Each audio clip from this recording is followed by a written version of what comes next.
Hello everyone, how are you doing today? I hope all of you are well by the grace of Supreme Almighty with your body, mind and soul. This is Piyush Karmakar and I'm welcoming all of you in our spoken English course. আজকের ক্লাসে অর্থাৎ আজকের day 3 এর ক্লাসে আমরা আলোচনা করব আমাদের ইংরেজির কিছু বেসিক জিনিস নিয়ে। So without any delay, let's begin it. Sharabindu শিক্ষা হোক মজায় মজায়। তো আজকের ক্লাস শুরু করার আগে চলুন আমরা প্রথমে বেশ কিছু বাক্যের দিকে একটু লক্ষ্য করি। আই লার্ন মানে আমি শিখি, উই লার্ন আমরা শিখি, ইউ লার্ন তুমি বা তোমরা শিখো অথবা আপনি বা আপনারা শেখেন। দেন হচ্ছে হি লার্নস অথবা শি লার্নস সে শিখে। এরপর হচ্ছে ইট লার্নস এটা শিখে, দে লার্ন তারা শিখে। এখন আমরা যদি এই সবগুলো বাক্যের দিকে একটু লক্ষ্য করি তাহলে আমরা কি দেখতে পাচ্ছি, এখানে প্রত্যেকটা বাক্যই কিন্তু মাত্র দুটি ওয়ার্ড দিয়ে তৈরি হয়েছে, মাত্র দুটি ওয়ার্ড। সো আমরা যারা মনে করি উফ মাই গড ইংরেজিতে বাক্য তৈরি করা উফ so tough, actually it's not like that. কেননা আমরা যদি এখানে প্রত্যেকটা বাক্যের দিকে আমরা লক্ষ্য করি তাহলে আমরা কি দেখতে পাচ্ছি, এখানে প্রত্যেকটা বাক্য মাত্র দুটি ওয়ার্ড এবং প্রথম যে ওয়ার্ড সেটাকে আমরা বলি সাবজেক্ট, বাংলায় যেটাকে আমরা কর্তা বলে থাকি, এবং দ্বিতীয় যে ওয়ার্ডটা সেটা হচ্ছে কি না ভার্ব, বাংলায় যেটাকে আমরা ক্রিয়া বা কাজ বলে থাকি। তাহলে এখন আমরা বুঝতেই পারছি যে একটা স্ট্যান্ডার্ড বাক্য তৈরি করার জন্য অথবা একটা পূর্ণাঙ্গ বাক্য তৈরি করার জন্য যেই দুটি উপাদান আমাদের দরকার সেটি হচ্ছে সাবজেক্ট এবং ভার্ব। প্রথম হচ্ছে সাবজেক্ট এবং দ্বিতীয় হচ্ছে ভার্ব। আজকের ক্লাসে এবং আমাদের পরবর্তী ক্লাসে তাই আমরা এই দুটো বিষয় নিয়ে বিস্তারিতভাবে আলোচনা করার চেষ্টা করব, যাতে করে আমরা প্রত্যেকে ছোট ছোট যে সেন্টেন্সগুলো তৈরি করতে হয় কিভাবে সেটি নিয়ে পরিপূর্ণ একটা গাইডলাইন পেতে পারি।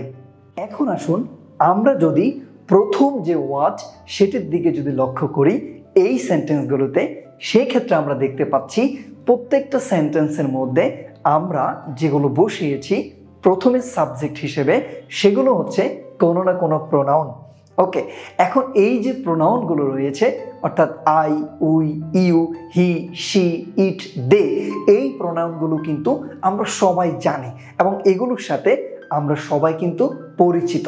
তাহলে আমাদেরকে এখন যেটা করতে হবে সেটা হচ্ছে এই যে প্রোনাউনগুলো আছে সেগুলোকে আমরা খুব দ্রুত প্র্যাকটিস করব, যাতে করে আমাদের মুখে এগুলো নিয়ে একদমই জড়তা না থাকে।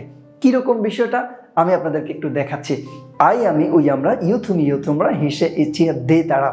কীরকম দেখুন, আই আমি, উই আমরা, ইউ তুমি, ইউ তোমরা, হি সে, শি সে, ইট ইয়া, দে তারা। এখন আপনি ভাবতে পারেন আসলে এরকম করে কোনো আমাদের লাভ আছে কি? এটা তো অনেকটা মনে হয় যেন বাচ্চার পড়াশোনা। বিষয়টা কিন্তু একটু আমি আপনাদেরকে ব্যাখ্যা করি। আমরা যারা ইংরেজিতে কথা বলতে গিয়ে আমরা ও এরকম শুরু করে দেই, তাদের জন্য কিন্তু আমাদের একটা স্পেশাল মেথড রয়েছে, সেটাকে আমরা বলি KFS মেথড, অর্থাৎ কি ফর স্পিড মেথড।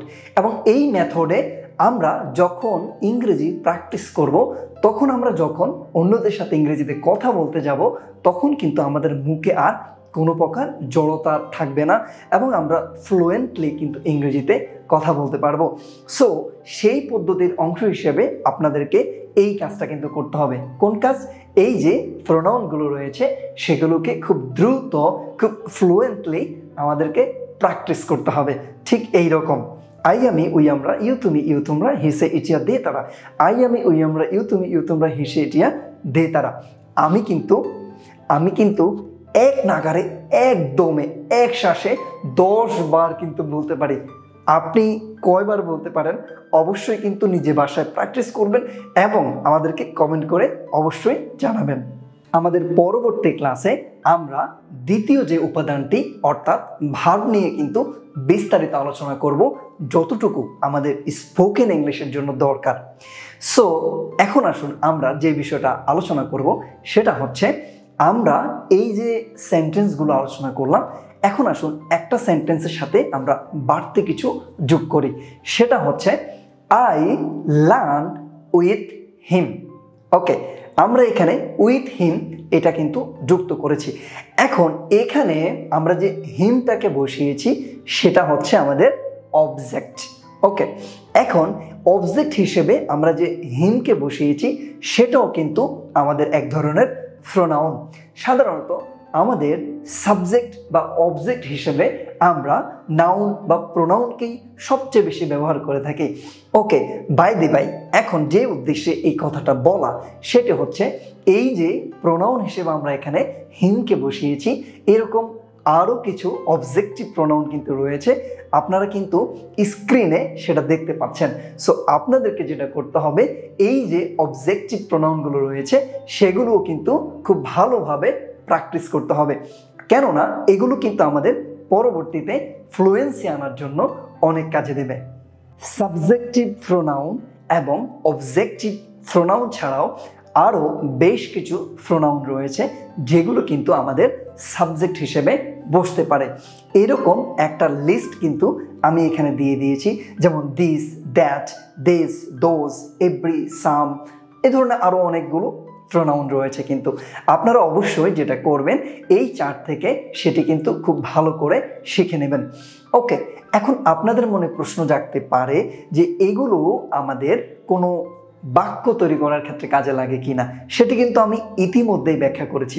এটা ছাড়াও আমরা এখানে আরও কিছু প্রোনাউনের একটু ব্যবহার লক্ষ্য করি, যেমন এখানে যে হিমসেলফ, হারসেলফ, দেমসেলফ, মাইসেলফ এগুলো রয়েছে, এগুলোকে আমরা বলি রিফ্লেক্সিভ প্রোনাউন।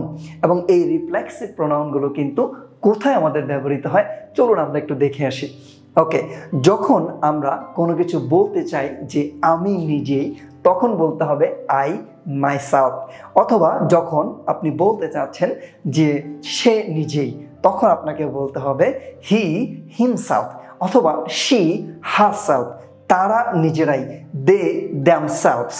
সো আমরা দেখতে পাচ্ছি এই যে রিফ্লেক্সিভ প্রোনাউনগুলো, এগুলো কিন্তু আমাদের এরকম ব্যবহৃত হচ্ছে। সো আসুন আমরা একটু এদের আরেকটু ব্যবহার লক্ষ্য করি বাক্যের মধ্যে।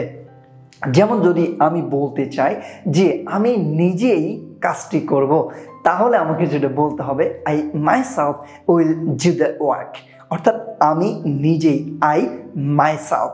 সো কি হলো, আই মাইসেলফ, আমি নিজে, উইল ডু দ্য ওয়ার্ক, কাজটি করব।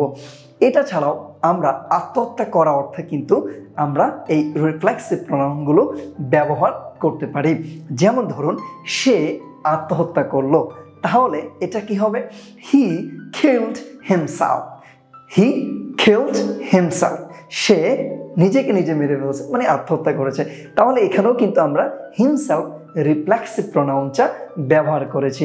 সো এখন আসুন এরকম কিছু সিম্পল বিষয় যেগুলো আমাদের, যারা আমরা একদম বেসিক আমরা শিখছি ইংরেজি, যারা আমরা একদম নিউবি, তাদের জন্য কিন্তু দরকার হয়। এরকম একটা বিষয় হচ্ছে, যেমন ধরুন পারসন। এই পারসন জিনিসটা কিন্তু আমরা মোটামুটি সবাই জানি যে পারসন তিন প্রকার, first person, second person, third person. So আমাদের মামা কি জানে? কি মামা, আপনি কি জানেন তো নাকি হ্যাঁ পারসন সম্পর্কে? পার্সন, আরে তো পান্তা ভাত, খুবই সোজা। পার্সন মানে হলো পুরুষ, আর পুরুষ তিন প্রকার, first person, second person, third person. মানে উত্তম পুরুষ, মধ্যম পুরুষ, নাম পুরুষ। অয়েল মামা, আপনি তো খুব সুন্দর বলেছেন। সো এই যে আপনি বললেন first person, second person, third person, উত্তম পুরুষ, মধ্যম পুরুষ, নাম পুরুষ। সো এইগুলো বিষয়টা আসলে কি, এগুলো বুঝেন তো আপনি না? কি যে বলো মামু, বুঝবো নাকি? যে পুরুষের কথা মতো তাহার বউ চলিতে বাধ্য হইয়া থাকে, তাহাকে উত্তম পুরুষ বলে। নাম পুরুষ মানে হইল সেই পুরুষ যিনি কেবলমাত্র নামে মাত্রই পুরুষ, কামে না, যাহাকে তাহার বউয়ের পেদানি খাইতে হয়। আর মধ্যম পুরুষ হইল সেই পুরুষ যিনি উত্তম পুরুষ ও নাম পুরুষের মাঝামাঝি। মামা হাসাইলেন, আপনি হাসাইলেন মামা। তাহলে আপনি তো নিশ্চয়ই নাম পুরুষই হবেন মামা। ছি ছি ছি, ওইসব কথা কি আর এত জোরে বলা যায়? মানিজ্যত আছে না। ওকে ওকে মামা, আচ্ছা ঠিক আছে। এখন আসুন আমরা আমাদের মূল ক্লাসে প্রবেশ করি। সো আমার মামা যেইভাবে পার্সনের সংজ্ঞা দিল, এইভাবে কিন্তু আপনারা কেউ পার্সন শিখতে যাইয়েন না। পার্সন খুব সিম্পল একটা ইস্যু, আমরা সবাই জানি, যেটা first person, second person, third person. First person হচ্ছে আই, এবং আই এর প্লুরাল রূপ হচ্ছে উই। সেকেন্ড পার্সন হচ্ছে ইউ, এবং এই যে আই মানে আমি, ইউ মানে তুমি, অর্থাৎ আমি এবং তুমি ছাড়া আর যত পার্সন আছে সবাই হচ্ছে থার্ড পার্সন। অর্থাৎ আমি আর তুমি ছাড়া দুনিয়ায় যা আছে, অর্থাৎ যত পার্সন আছে সব থার্ড পার্সনের মধ্যে পড়বে। এখন আপনারা কোয়েশ্চেন করতে পারেন যে উইটা কি আমির মধ্যে পড়ে কিনা। দেখুন, এটা আমি একটু আপনাদেরকে ব্যাখ্যা করি। উই মানে কি? উই মানে হচ্ছে আমরা। আমরার মধ্যে আমি আছি না? আমরা কখন বলি? আমরা মানে হচ্ছে আমি সহ আরো অনেকে। সো যেখানে আমি আছি সেটাই কিন্তু ফার্স্ট পার্সন। এই কারণে উইটাকে আমাদেরকে ফার্স্ট পার্সন হিসেবে ধরতে হবে। তবে সেটা হচ্ছে ফার্স্ট পার্সন আই এর প্লুরাল রূপ। ওকে, এবার আসুন আমরা কি শিখলাম? যে আমরা সাবজেক্ট নিয়ে শিখলাম, আমরা প্রোনাউন নিয়ে আমরা দেখলাম, এবং আমরা এখন পার্সন শিখলাম। অনেক টায়ার্ড হয়ে গেছি না? চলুন আমরা এবার একটা বাংলা সিনেমার গান শুনে আসি। তুমি আর আমি আর কেউ নয়, এমন একটা যদি পৃথিবী হয়। সো কেমন লাগলো সিনেমার গানটা? সেই অনেক পুরোনো দিনের গান, তাই না? সো এই গানটা থেকেও কিন্তু আমরা পার্সনের ইস্যুটাকে মনে রাখতে পারি। তুমি আর আমি ছাড়া যত পার্সন হয় তারা সবাই থার্ড পার্সন, ইংলিশ গ্রামার কয়। সো বুঝতেই পারছি আমরা যে তুমি এবং আমি ছাড়া আর যত পার্সন আছে সবাই হচ্ছে থার্ড পার্সন। সো আজকের ক্লাস আমাদের এখানে কিন্তু সমাপ্ত। আমাদের আজকের যে ক্লাসটা, এই ক্লাসটা বিশেষ করে যারা স্পোকেন ইংলিশের জন্য একদম নিউবি তাদের জন্য। এখন আমরা যারা মোটামুটি একটু একটু ইংরেজি জানি, আমরা যে কাজটা করব সেটা হচ্ছে আমরা যেই প্রোনাউনগুলোর কথা বলেছি সেই প্রোনাউনগুলো খুব দ্রুত আমরা যাতে ফ্লুয়েন্ট করতে পারি তার জন্য অনেক অনেক প্রচেষ্টা করব। এর ফলে কি হবে, আমাদের মধ্যে যে জড়তাগুলো রয়েছে সেটা আমরা পরবর্তীতে KFS এই যে মেথড রয়েছে, অর্থাৎ কিপো স্পিচ মেথড রয়েছে, সেই মেথড যখন আমরা আলোচনা করব তখন আপনারাও কিন্তু আপনাদের ইংরেজি দ্রুত করার জন্য অনেক অনেক বেশি সাহায্য পাবেন।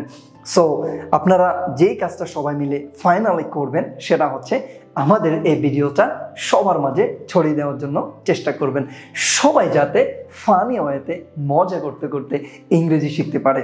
সবাই ভালো থাকুন, সুস্থ থাকুন। দেখা হচ্ছে আপনাদের সাথে আমাদের পরবর্তী ক্লাসে আরও কোনো ইন্টারেস্টিং ক্লাস নিয়ে, ইন্টারেস্টিং স্টোরি নিয়ে, ইন্টারেস্টিং সিন নিয়ে, কমপ্লিটলি ফানি এবং ইনোভেটিভ ওয়েতে। Till then, take care of yourself. Bye by.